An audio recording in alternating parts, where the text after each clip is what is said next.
Hey guys, it is J Belle. Another episode of Girl Talk with J Belle is going down right now on the video with me.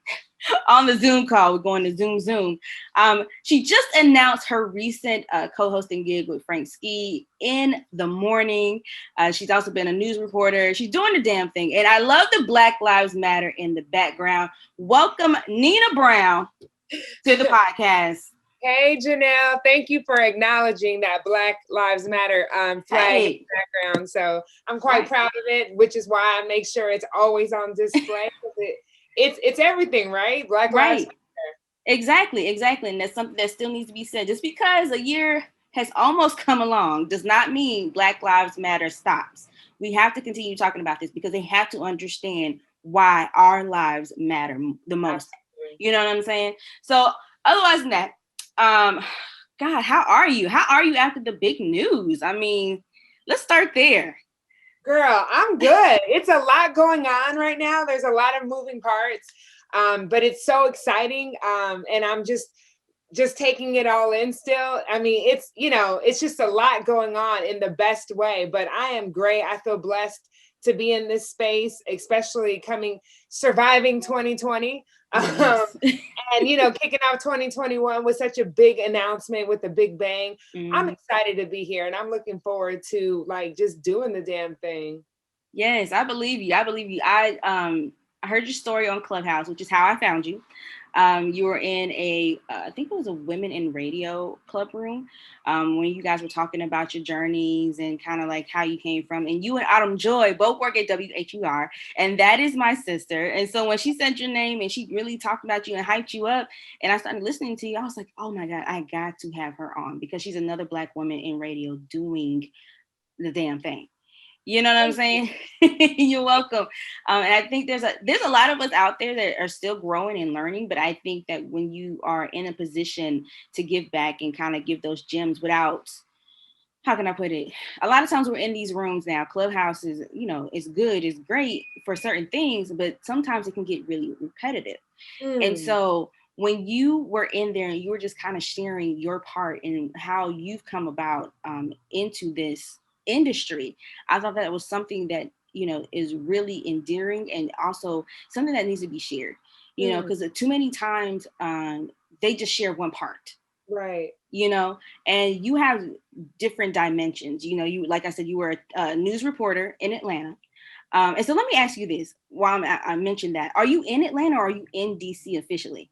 We're in Atlanta. In Atlanta. Because of COVID, we were allowed to do the DC show from our home studios, So we're in Atlanta. We will stay in Atlanta and we will continue to broadcast from home up to DC. And the fortunate thing is because we were in DC back in 2013 when we first started at HUR. So we're very familiar with the city.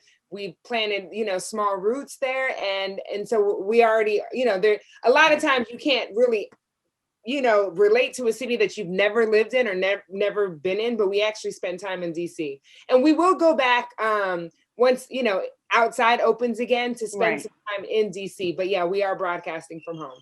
Okay.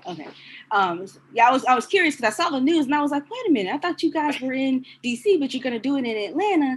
And I was just like trying to figure it all out, and then it kind of came together. So I'm glad you broke that down, spoke to it, because I know a lot of stations and a lot of big shows like yourself are doing their shows from home. So let's go ahead and jump into you though. We're not here to talk about the men and all that. We're here to talk about you.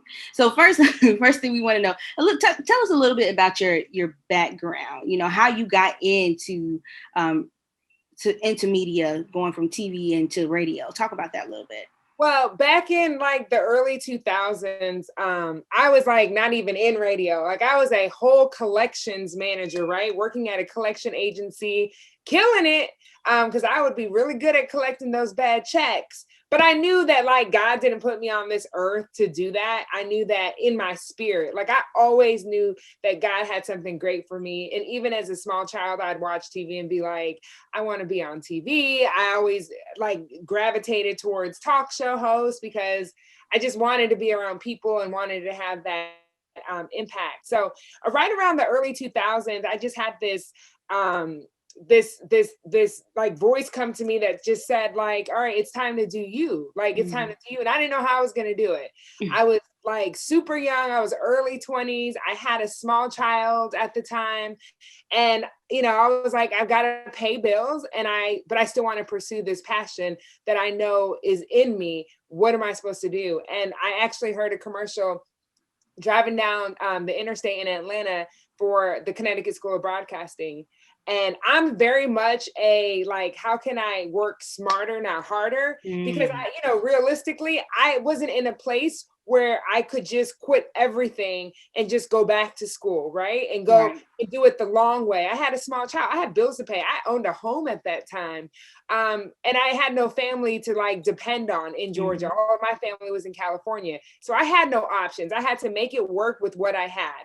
So my thought process was, let me go to this trade school to learn the basics of it and be able to get in the door at the radio station as an intern. And I knew if they let me in that door as an intern, it'd be a wrap. Like, I was confident in my abilities, and I just knew that God always had favor on my life. And that's what I did. I was working, and then I started going to school at night to learn radio and television. I had no formal training. I had never even no DJing, nothing. No, I had zero knowledge except for a passion. And when they met me, they actually ended up giving me a scholarship. They saw it in me immediately. Yeah. When I came in for an audition, they were like, not only do we want you to come to the school, but we want to give you a scholarship as well. They gave me a scholarship. I went through the program, was able to get an internship at V103 in 2005. And within 2 years, I went from being an intern with zero experience to being the morning show producer of a top 10 market station in Atlanta, Georgia, which is really unheard of. And I will tell you, at the time, the programming director, the general manager, a lot of people were like, nah, we can't do that. Like, she was an intern with no experience. She's never worked in radio. This is her first go at it. Like, we can't. We need to hire a seasoned, experienced producer. And the only reason I even got the job is that Frank Ski, he fought for me. It was during his negotiations with his contract, and it came down to him saying, listen, for me to be able to sign this contract, like, I want to have a say in my producer, and I want Nina Brown to be my producer. And so I really believe in my heart, to get him to sign his contract, they were like, okay, we will give you that. Let's just get you locked in. And they agreed to give me the job. And I worked like it was nobody's business. And it's been, I mean, ever since then. So since 2005. Wow, you and Frank Ski really have a very tight relationship, because when I was looking, like you said, looking back at your history a little bit, the fact that you did work with him at V103 both times, it seems like. How was it in between? Because at one point, Frank Ski did leave V103, went up to WHUR, which I'm guessing you went with him. And then you guys came back to V103. You know, and then actually left again. How hard of a transition was that, to keep going back and forth in that way with him? Yeah, it was hard. I mean, it's always such a huge compliment, though, when someone believes in you, and no matter what they do, what new projects, what new jobs, whatever Frank Ski's got going on, he will always factor me in.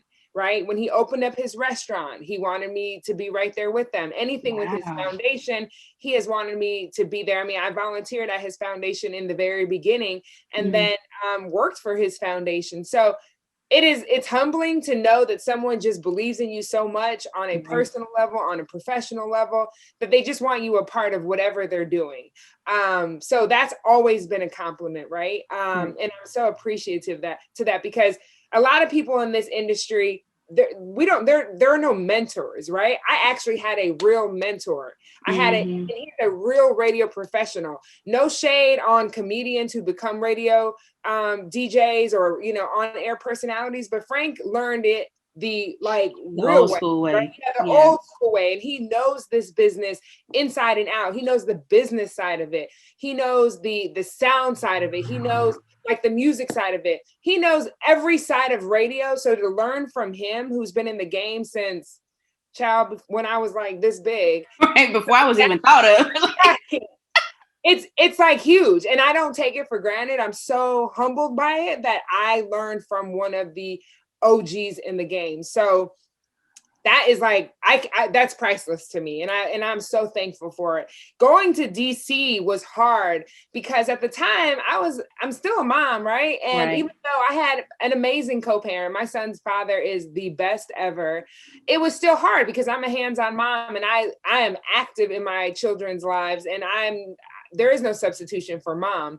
So when I was in DC, we had a place in DC, we had a place in Atlanta. We would fly up every Monday morning to be there on air at 3:00 in the afternoon. And then Friday nights, once we got off the air, we'd fly back. It was exhausting. And it broke my heart as a mom because I'd walk in Friday night from the airport, it'd be 10:30, 11:00 at night. And every Friday night I missed my son's football game. And I never got to be there because I was always on a plane. And I did that for a few years.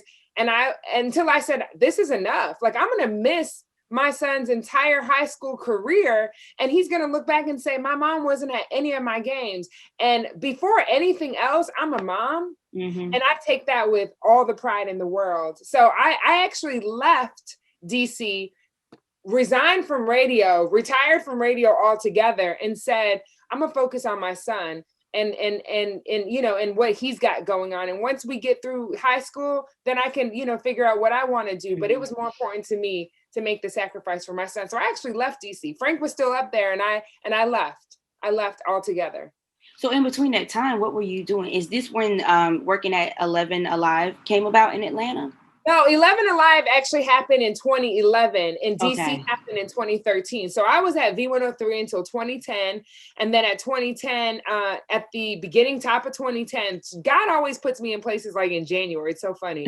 So many of my jobs and new like beginnings have always started at the top of the year. So January of 2010, I started working for 11 Alive. No, I'm sorry, it was January 2011, excuse me. Okay. And then I actually left 11 Alive, the news station, to go work with Frank Ski at the restaurant.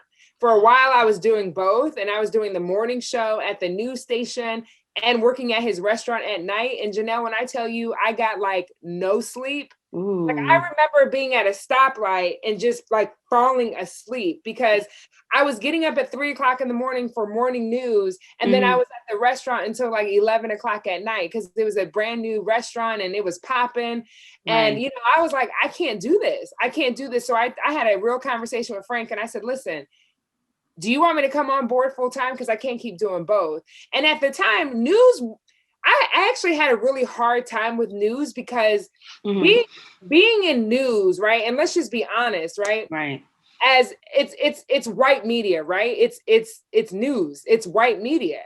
And I'm a Black person who came from Black radio, right? Where the culture is about us, it's for us, it's us, right? We're always looking out for us. And going from Black radio to white news, that was a culture shock for me. I was like, what is happening here? I remember being in those editorial meetings in the morning, and we were talking about like, it would be Black crime, Black drama. And it was this narrative that like, it wasn't like for us, by us. It was like this totally opposite narrative than what I was used to hearing. And it was like, it just didn't sit right with my spirit. I remember going to my bishop at the time, it was Bishop Eddie Long.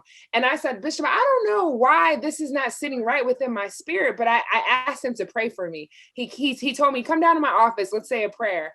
And we did. And it was during that prayer that I understood exactly why it wasn't sitting right with me. Like, that's just not who I am, to always just be on the negative side of things, right? They say what bleeds leads. That's not who I am. I'm not about drama. I'm not about like, oh, the more killings, the more stabbings, like, ooh, that's going to make headline news.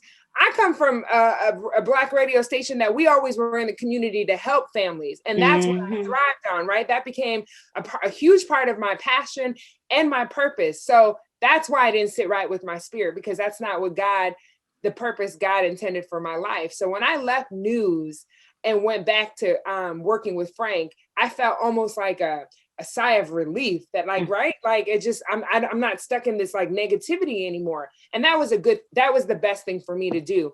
When we went to DC though, in 2013, I spent a few years up there. And then after I left the radio station in DC at HUR the first time, believe it or not, I did something that I thought I would never do. I became a Delta flight attendant.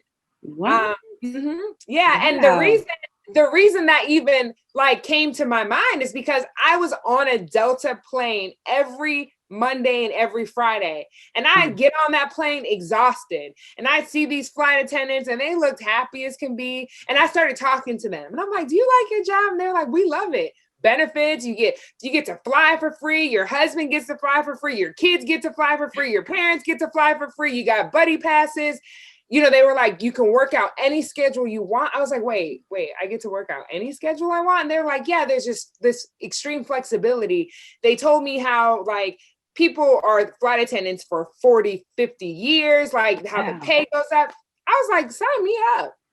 I said, this is what I need. I was like, I need to be in a situation where I get to create my own schedule. I could be there for my son. It's got longevity. And the best part about it is when you step off the plane, you leave all work on the plane. No one's texting you. No one's emailing you.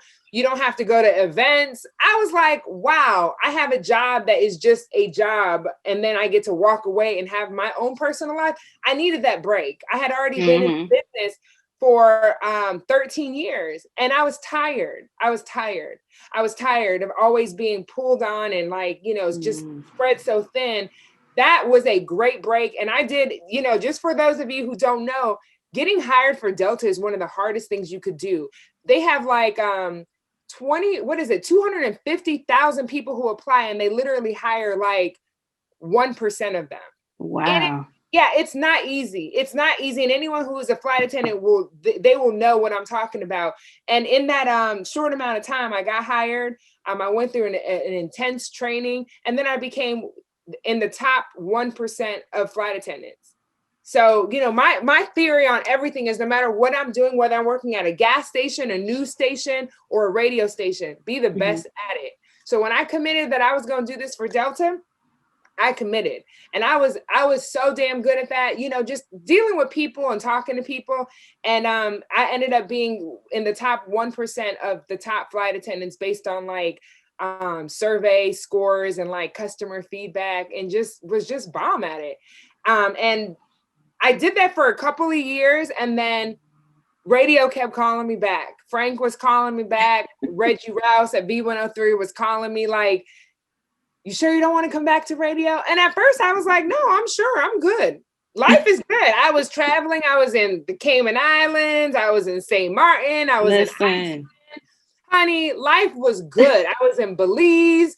I traveled. I've seen some beautiful places, and it was a stress-free period of my life. But when they kept calling, and then finally they put Frank back on the morning show at B103, Frank called and said, Nina, I need you. I was like, man, here we go, y'all. And so I said, I'm gonna come back. I'm gonna come back for y'all. And I came back in 2018 to executive produce the morning show on B103. And I've been back ever since. And now you're the co-host of the Frank Ski Morning Show. I mean, that's a long journey to work your way up. And then now you... Never in a million years, Janelle, never in a million years did I see this for my life. Right. And I never really was pressed. I've never been pressed to be on air personality. Right. Like some people know like that's what their end goal is. That was never mine. In the beginning, when I first got into radio, I thought about it. I'm like, oh, that'd be cool. I did it one time. Reggie Rouse let me do an overnight shift at V103. I bombed. Like I was horrible. Right. And he was like, yeah, no, we're not going to do that again. And at that point, I decided I would switch my career goals to being an executive producer, to being a producer, because I knew that I was really good at that, right? Being behind the scenes and doing everything producers do. And I was okay with that. Like I was okay. I never really wanted to get back on. The only thing I ever wanted to do is like when we would, as a producer on the morning show, I would hear that something was missing.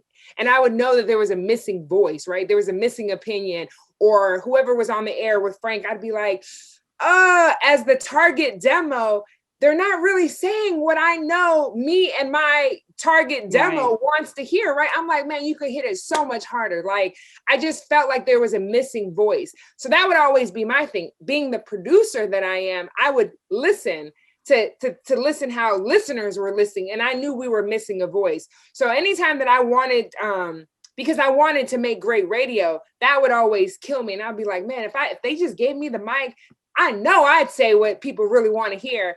But I was never pressed, right? As long as someone said it, I don't care if I was feeding it to whoever was on the air, like, hey, say this.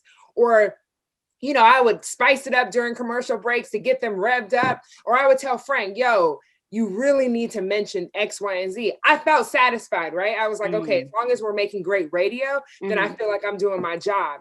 But, you know, Ryan Cameron was one of the people who always thought that, like, Nina Brown should be on the radio.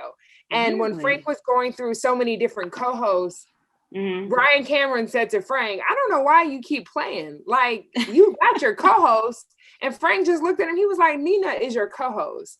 And I know that Frank always thought that I was capable, but because of all of the politics, right, and the red tape that we dealt with at B103, they never wanted producers to be on the air. And Frank is one who, you know, will respect the rules of the game, and everyone stayed in their lane. But then I think that got his mind turning, like, you know what, like, yeah, Nina is everything I need as in a co-host. And when he got the opportunity at HUR and he called me and said, hey, I want you to come and I want you to, you know, produce, but I also want you to be on air. It didn't even click. Like, it didn't even set in. I was like, okay, cool. No problem, bro. I got you.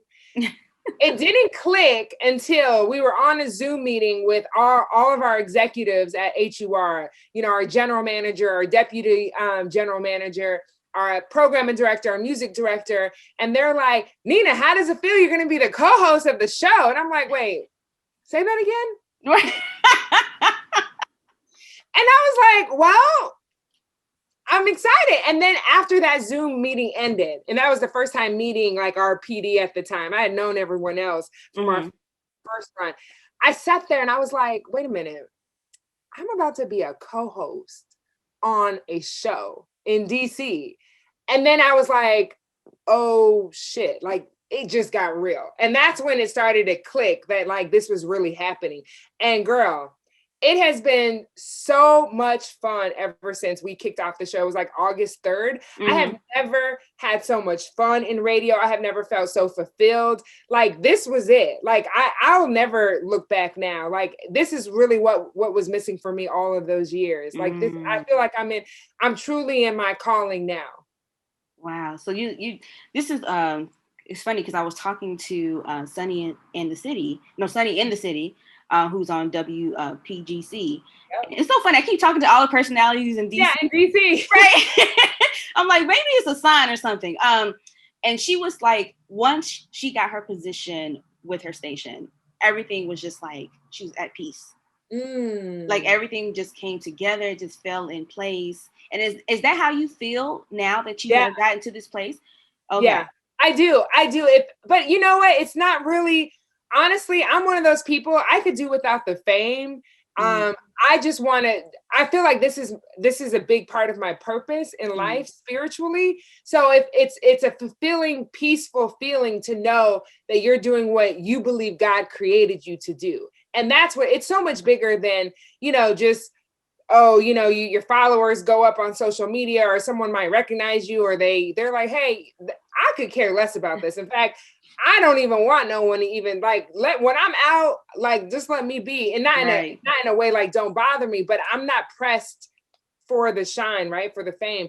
I really feel like I just have a bigger purpose, and to be able to have a voice and represent, you know, women and moms and single moms and, you know, women who just, you know, work so hard at their jobs, whatever it may be, a black woman, right? Like, that's where I feel like, you know, like I'm making God proud. And that's the most important part for me.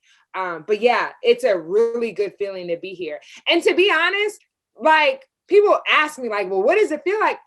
Frank and I's relationship, this literally what people hear now on the radio, that's been our relationship for almost 20 years. Wow. We bicker like a married couple. We laugh like the best of friends. We get on each other like brother and sister. Like this is who I call him out on his stuff. He calls me out on my stuff. This is who we've been the entire time. So there was literally nothing that changed or nothing I had to prepare for when it came to being his co-host. I'm like, let's just do what we've been doing. This is what we've been doing. It just hasn't been on the air. It's been off the air. And now it's just very easy because we get to be who we've been for each other, to each other for 15 plus years. And I'm like, oh, this is easy. Like we just get to be who we are. Just smooth like butter. Yep. Like we didn't have to prepare for anything. I know Frank Ski on radio. I mean, really on and off radio. I know this man like the back of my hand. I've been fortunate to work so closely with him for so long on a personal level, on a business level. So I know, I know that's the beauty of radio, right? For us is that I know him so well. So when he's setting something up or when he's stirring the pot or when he, throws me the ball, we've been playing this game for too long. Like I already know his moves. I already know the plays. I already know when he gives that look, what that means, or when he does something, what that means. It's literally like a sport for us. And because we played the game for so long together, I know exactly how he moves. It is easy for us, but that is what I'm most thankful for is that we have this rapport and this chemistry that's already, been in place for so long. Like doing radio with him is we just have fun with it. And I can definitely feel it. I can feel it in your passion as you speak about Frank Ski, because it's not too often where we meet men that have been in the industry the way that Frank Ski has and is able to bring someone to the table with him in a professional manner without it being speculation about, well, she must have did this or she's been like that. Or on the other side of things, they are a celebrity, they're a reality star, you know what I'm saying? Or like you said earlier, they're a comedian and they feel like it's going to be a good fit into the show. But you have genuinely worked your way up in this and you found somebody that really believes in you and truly motivates you to be the best that you can be. And now you're at this point where it's like the whole world sees what you've done. You know what I'm saying? Like you've been working behind the scenes for so long, but now people see a face. Yeah. And radio is radio, but radio is ever changing. People want to see who they're listening to. Yeah. And so I want to ask you this because I know you got to go. You got to get ready. We're good. I'll let you know, but we can probably go to 12:30. We're straight. Oh, yes. Thank you. Okay. I do want to know, like, what is one of your biggest takeaways, though, from being a Black woman in this industry, especially now in the past year, a lot of changes. Yeah, I mean, there's good and bad.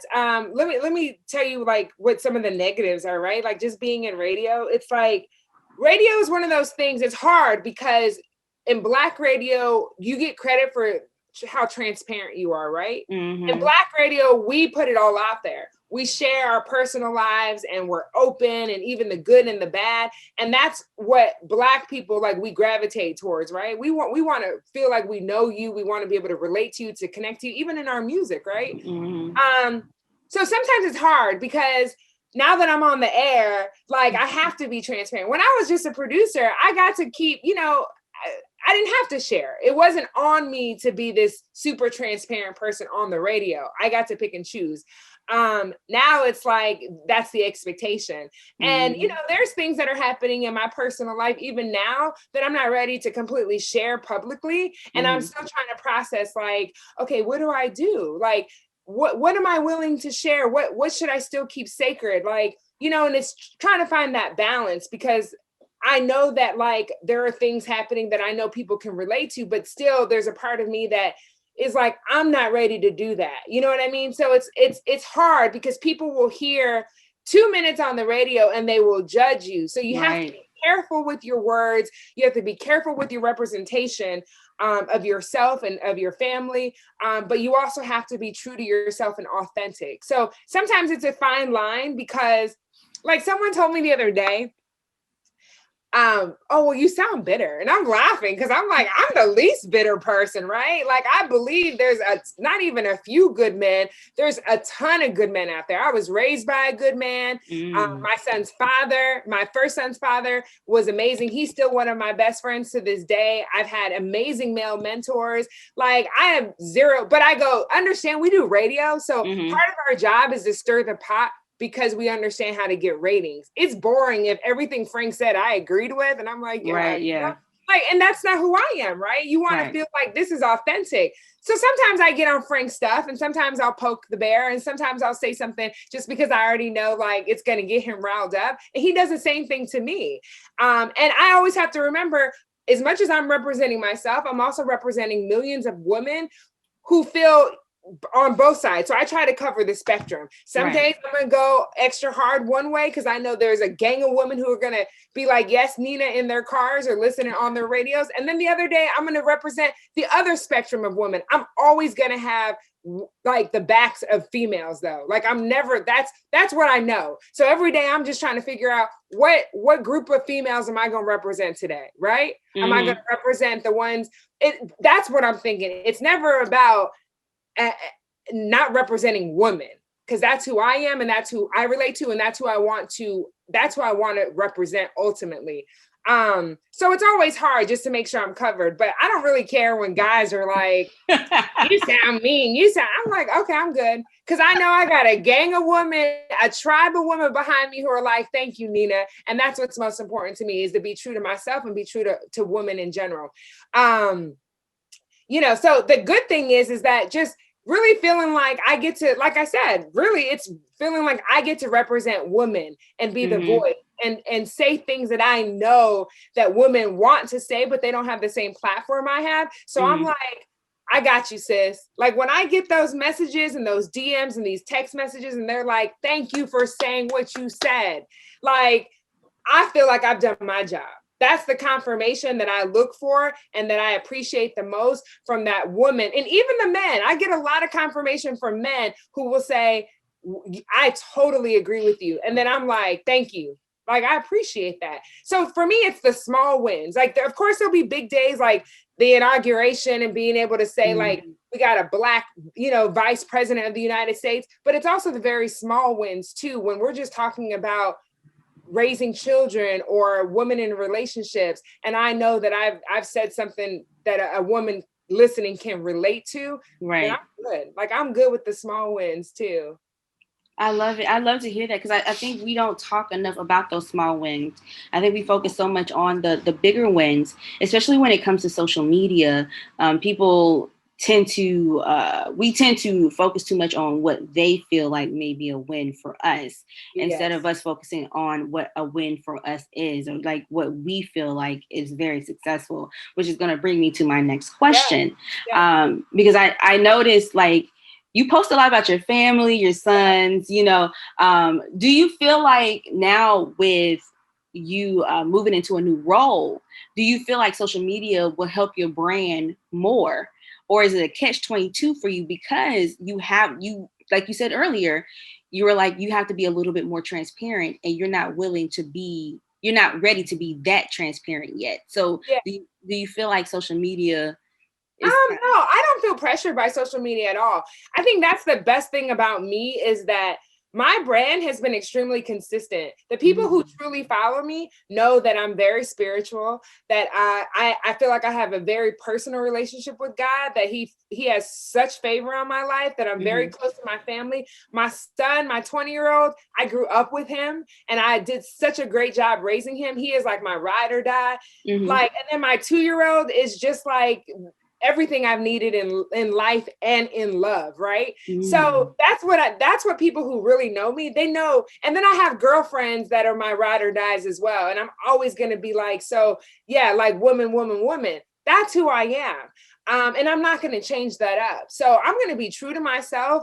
And I don't care if I ever have a blue check on Instagram. I don't care if I ever have 100,000 followers on Instagram, because the 14,000 that I have, they ride so hard for me. And they know what they're expecting. So if you don't follow me because I don't post all the, the crazy stuff, I'm good with that. Like, don't come here looking for that. Like, I'm always be true to myself, and being true to who I am is about family, friends, and like God and love. And I'm good with that. If it grows, it grows. I could care less, to be honest with you. It's not going to change who I am. And I'm not one of those people who are like, oh, it only, like I gotta have 1,000 likes. I don't care. Like, I don't care. I really don't. Like, and I think that's who I am truly in life. It's like, I'm going to be true to myself, be true to my family. And I always have to make sure that whatever I post, my 20-year-old is not going to be like embarrassed. Like, it's important that the people who mean the most to me, that I represent them as much as they're representing me.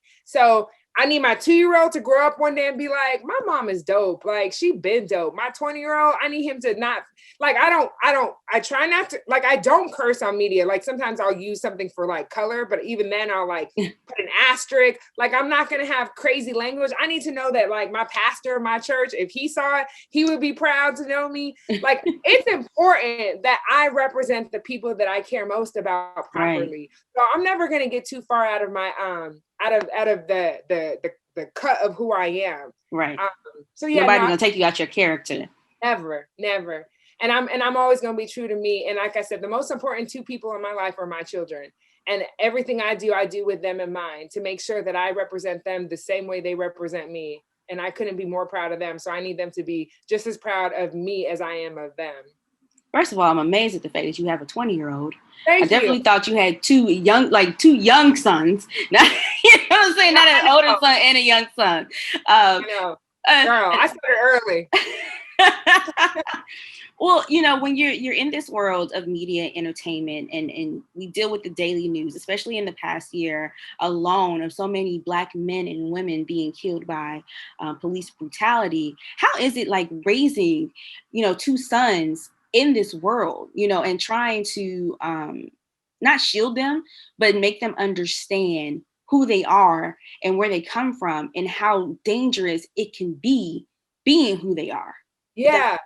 Yeah, no, totally. It's hard. I mean, it's scary. I have my 20-year-old son is a college football player at the University of Georgia in Athens, Georgia, right? It's a college town. Oh, wow. So I feel like he is the epitome of what those white racist cops are looking for, right? He's successful, he's good looking, he has access and resources. And it's like, oh, it just pull up on the wrong person one day who thinks, oh, you think you're better than the next. And it could be a problem for him. I worry about him all the time. I mean, even small stuff where he wanted to get the windows tinted on his car darker, and I won't let him.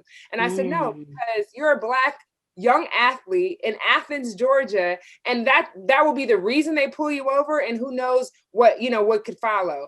And so, I'm very overprotective, but I have such real conversations with my son, and I tell him, how to carry himself, what to do, what to say, even the point where, like if he gets pulled over, like we've had role play conversations, like, okay, this is what you should do. Well, what if they ask you this? Like, be prepared. And I think that's the most important thing, right? It's just being honest with my son. I mean, I've always been like that with him since he was 8 years old. We talked about sex early. We talked about girls. We talked about don't get no girl pregnant. We talked about when cops pull you over. So I think as a parent, just being honest with my son about my worries, but also making sure he understands like realistically how to behave in those situations is the best thing that I can do. And I'll raise my 2-year-old to be the same way. Like, I'm trying to prepare them for life when they're not under my wing anymore and under my roof. And that's the best thing as a parent I think we can do, is it's not to shield them, it's to prepare them for the real world. Black men and women getting killed by police officers, or the injustice that surrounds our lives, is a real thing. This is a part of our world. I have to make sure that my son understands that and is prepared for that if he ever comes in an encounter where his life is in danger. Yeah, I definitely agree. Like I said before, or like I'm going to tell you, I was talking to Autumn Joy about that too, and just making them understand, like, what's going on around him. And you guys basically are like on the same wavelength, like just submerge them in it and make them understand like what this world is around them. And I hope to one day, be able to follow in those type of footsteps as a mother. I don't have kids right now. Yeah. And how I was raised is totally different than Same. how we decide to raise our kids now, because the world is different. Yep. It's not much different from what our parents were raised, but how they didn't learn the same way that we're learning, because the what they say, the revolution is always televised, but it's also on social. You know what I'm saying? And so when we see these things straight in our face, it's kind of like, okay, I got to take a different approach. I can't do what my parents did with me, because that's not going to work this time around. And so I definitely commend young mothers that are definitely taking a different tactic in raising their young sons and their daughters, because Black women are being affected by this too. Absolutely. We're not protecting our Black women enough. It's not enough of a conversation. We're so much about protecting our Black sons or Black men, but where does it come to when we say protect our Black women, our Black daughters? And so, you can't always take the same approach, but you have to find a way to be able to protect, the men and women of our community. Yep. Okay. And our kids are always watching. So that's the other thing too. Even when whatever I'm not saying, trust and believe it's being filled in by what I'm doing and what my son sees me doing on social media. So even if the small things like posting Breonna Taylor and saying, this is why this injustice is not acceptable. Like, he sees it, he reads it, and he's like, okay, I know my mom is passionate about that. So even when I'm not saying it 24/7 in his ear, our kids are watching what we do. So it's like, it never ends. Parenting is 24/7. Okay. Whether on social media and off social media, it all matters. It all counts. Right. My parents definitely understand that. I'm 35 and they still parent me from time to time. Hey, it happens, when you gotta love. Yeah, you gotta love for an industry that gotta help you through it. So, here we go. I want to ask you next, because we're gonna get ready to close out so we can play this game really quickly. Best moment in radio for you? Oh, I should know this. Or most memorable moment. How about that? Honestly, like, my most memorable moment, like, has just been like recently, like, it's the last 6 months when we've been on HUR, like, and honestly, it's more probably behind the scenes to finally be at a radio station where the management truly respects you and appreciates you and honors you as talent. That's new to me. Like, I have never, even as a woman, like, they honor me as a woman and they appreciate, and like, just to hear, like, to receive roses, while we're still alive, like, especially as a woman, like, I've kind of been working in this industry and I've never had that. Like, it's always been expected. I feel like I've always had to fight for pay, and it was always about the on-air talent. It was never like, oh, Nina as a producer, like, we got it every once in a while, but it was secondary, right? It was a second thought. So for me, now that I'm in that position, I feel like I understand, like, how hard the producers work. I understand how hard the board ops work. I understand, like, I feel like for me, the most memorable thing is now that I'm in a position where I can look back and not only help others behind me who are trying to get where I am, but also appreciate them while they're doing honestly a thankless job. So for me, I think that's the most memorable thing, is just understanding, like, how life comes full circle. And I'm like, wow, you remember how you felt and how underappreciated you felt. Make sure you don't keep that same energy. And I'm committed to not keeping that same energy, especially as we move into this new morning show role where, it's just going to be a totally different feel. Like, I want to be that person that people can look up to and say, I worked with Nina Brown, whether it was 2 days, 2 months, 2 years, she was good to me. Like, she was kind to me. She taught me the game. She answered my questions. I want that. I want people who come across my path to always say, she was really kind to me. I love that. Worst moment in radio for you? God, I don't know, Janelle. I gotta think about that. Like, my worst moments have been, I don't know. I mean, it's a lot of stuff that happened behind the scenes at my last radio station that, had me in tears. I'd be crying all the time just because you just always would feel underappreciated and never truly valued. And then it's like, you would think that people didn't want you to grow, didn't want to help you win and get to the next level. And there were so many days where I just remember feeling like, I don't want to do this anymore. I don't have to do this anymore. Or I hated getting up and going to work, right? It was like, oh, yeah, that's just a bad feeling. You know, whether you're in radio or you work at a call center or you work for AT&T, like when you have to, like, when you feel like you don't want to go to work, that's just never a good feeling, you know? And it's always about like, I want to love what I do so I don't feel like I've worked a day in my life. And I'm finally at that place. Listen, I'm still working towards that moment. And I love doing my podcast. It's something that is an outlet for me, but I feel you on so many days I cried coming out of my program director's office crying when I worked in a digital role. And it broke my heart when I got laid off. Like I saw it kind of coming and I was relieved. But once it really set in, like, hey, I ain't got no job. And I ain't got no nothing coming through. It kind of just like it hurt me. It kind of broke me. And, you know, like dealing with the same thing, like barely wanting to go into work. So I feel you and I understand that because those moments can really stick in your mind more than the good. And you know what? Let me tell you this too, Janelle, just to be honest, like I just thought of it when you were sharing that with me. Probably my worst moment in radio is a lot of people so a lot of people don't know about this as of recent, but people who have listened to like V103, like back in 2010, when I got let go at V103, it was because of an incident that happened on the air with Elle Duncan, right? Who's on now Sports Center. 6 o'clock, she's amazing. Right. We had an argument in the studio that part of it got put on air. And I will say that was probably one of my worst moments. And I would say it's probably one of my worst moments, not because of the situation that happened, but because when it happened, like my immediate reaction to the situation, instead of like, you know, I could have taken a more humble approach as it pertained to like me and Elle's interaction. And I was kind of caught off guard. And when it happened, I was like, I allowed my pride to get in the way. Right. Elle and I actually, is like, that may have happened maybe in like, it was like right before New Year's. And I remember I texted Elle and I said, Elle, I'm really sorry about the situation that happened. And she was like, Nina, I feel so bad. I'm really sorry. And as two women, we actually had that conversation. Scariest thing ever. Okay. Sorry, guys. We have technical difficulties. It happened. Right, it happens. Okay, so you were talking about your worst moment with Elle Duncan and how you guys ended up making up.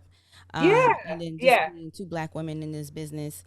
So if you want to keep it wasn't even a situation where we had to make up. Let me clarify that. Okay. It was a situation that happened, and in that instant moment, I don't feel like, and I think I know she would agree that in hindsight, I allow my pride to not to get in the way. And instead of like humbling myself when you know that you've made a mistake, like I didn't do that.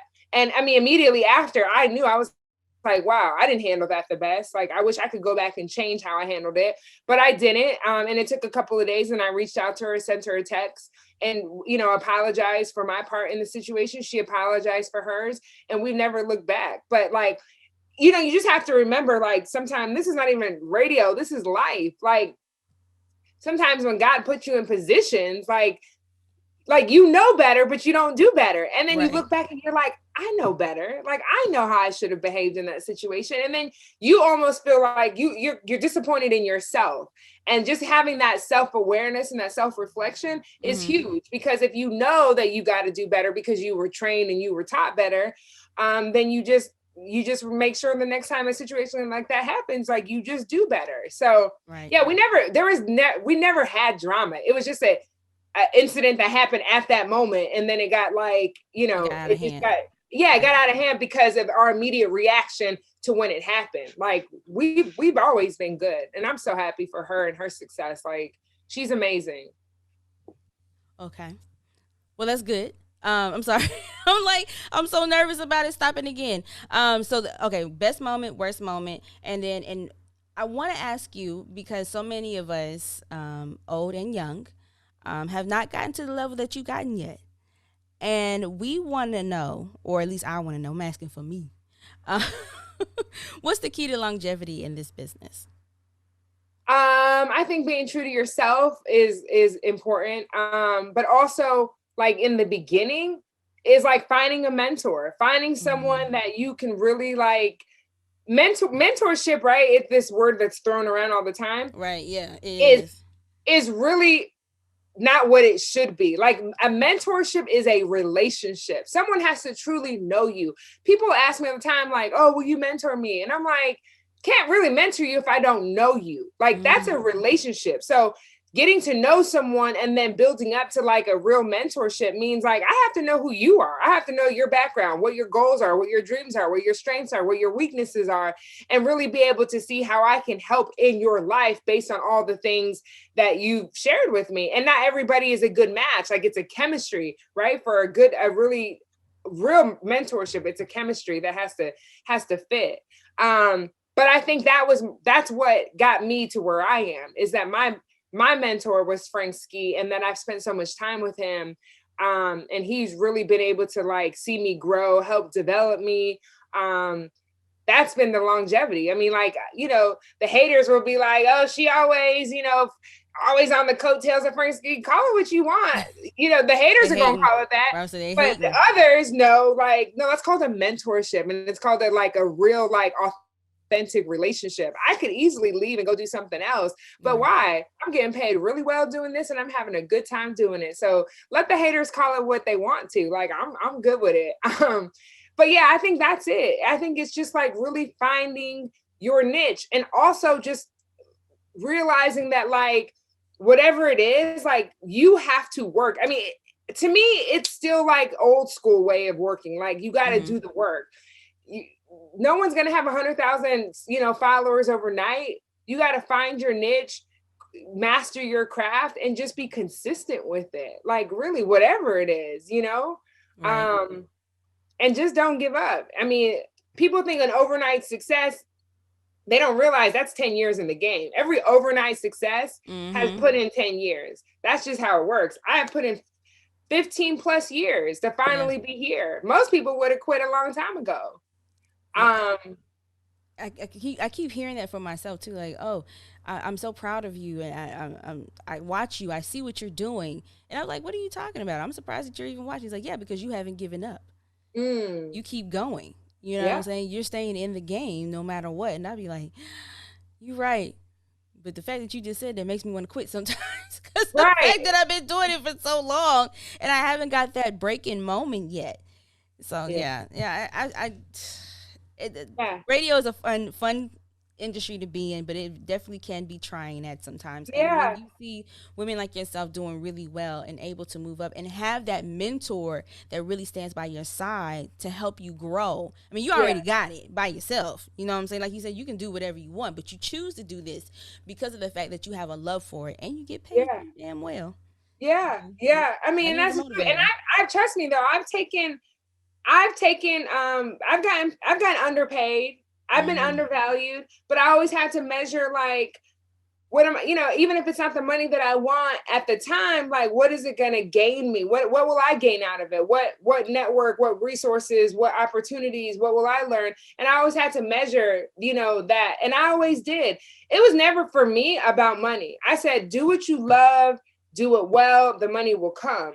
I mean, I trust and believe in the beginning when I first started, I went through foreclosure, bankruptcy. I went through having no money. I mean, I went through all of that. It was my sacrifice, right? And God kept telling me, I got you. Like, don't worry about it. Now I have an 800 credit score again, but trust and believe 10 years ago, Nina Brown filed bankruptcy because like I gave it all up. I mean, like I wasn't making any money in the beginning. And then I had like these rental properties. Like I flipped 4 houses. And then I realized like the tenants couldn't pay and I was stuck with them. So like I've been through the trenches. That's what I'm saying. Like I've been through it. You got to go through something like this. It's not going to be easy, but it's a matter of it. Are you willing to endure it and not quit? And I just didn't quit. Well, thank you, Nina. We were going to play a game, but I got to let you go to do your Let's show. Play the game. Oh, no, we're going to play the game. You want to play the game? Okay. Yeah. So then we're going to play a game of black card revolt. If you get 3 out of 5, you can keep your black card. But I got a feeling. Uh-oh. I'm not going to keep this game. I got a feeling. Okay, here we go. First question. Last time he checked, he was the man on these streets. Is it A, Young Jeezy? Nipsey. You ain't even letting me finish. Because you better know, last time I checked, I was mad at these streets. Shout out R.I.P. to Nip. Like, but what? But you was wrong. Oh, no, wait. It's YG. Wrong again. Man on these streets. And you live right in his city. Oh, it's Jeezy then. Okay, all right. We'll Wait, but didn't Nip say that on Didn't Nip say that on the song last time I checked? Okay. Or I think it's the way you said it, Janelle. Last time he checked, he was the man on these streets. Nipsey not on this list though, but I do know what song you talking about. Last time that I checked, I know what song you're talking about, but no, he's not on this list. Okay, next one. Which character from Martin lived on the fifth floor? A. Roscoe, B. Hustle Man, C. Dragonfly Jones, or D. Bruh Man? Bruh Man. All right. Got that one. I would have got the first one if I let you finish. That's okay. You got excited. Okay, here we go. How many fights did the Fresh Prince get into before his mom got scared? A, 5, B, 1, C, 2, or D, 3? I got one little fight. My mom got scared. She said, "You remember with your auntie and Uncle Belle?" Yeah, I like the little twist. You didn't rap. All right. You got that one. All right, here we go. We got two more left. What does it mean if your hand itches? Is it A, you got debt to pay, B, you about to lose your hand, C, you need to wash your hand, or D, you coming into some money? Girl, I know the answer is D, but I'm going to say C too. You might need to just go wash your hands, but no, we coming in some money, baby. Money. You're right. Though. They might need to wash their hands, especially nowadays. Okay. Last one. How many movies did the rap group Kid and Play act in together? A, 5, B, 3, C, 4, or D, 6? How many house parties were there? House party like 1, 2, 3, 4. I'm gonna go with 5. It's a guess. You right though. You right. Because they did all 3 house parties, and then class act. Oh. And then there's one more, and I can't think of it at this very moment. But yeah, 5 total. So that was 4, and then there's one last one. Okay. Yay! So I get to keep my black card even though I got one. Yeah. You get to keep your black card. Woo! Black Lives Matter. Black Lives Matter. Okay. Nina, share your socials with everybody who is listening right now and watching. You can follow me on Instagram at Panina Brown. That's PENINA Brown. I'm on Twitter as just Nina Brown. Facebook Nina Brown. Clubhouse Panina Brown. Yeah, you can find me on all social platforms. Hit me up, y'all. Well, thank you so much for being here, Nina. Thank you, Janelle. I appreciate it. No problem. And again, congratulations on your new role and killing it, and keep killing it, and make sure everybody know Black lives do matter. You keep that Absolutely. up there. All right. I got you, girl. Gotcha. Until next time, guys, I got more guests coming up this season, and I will see you later. Bye.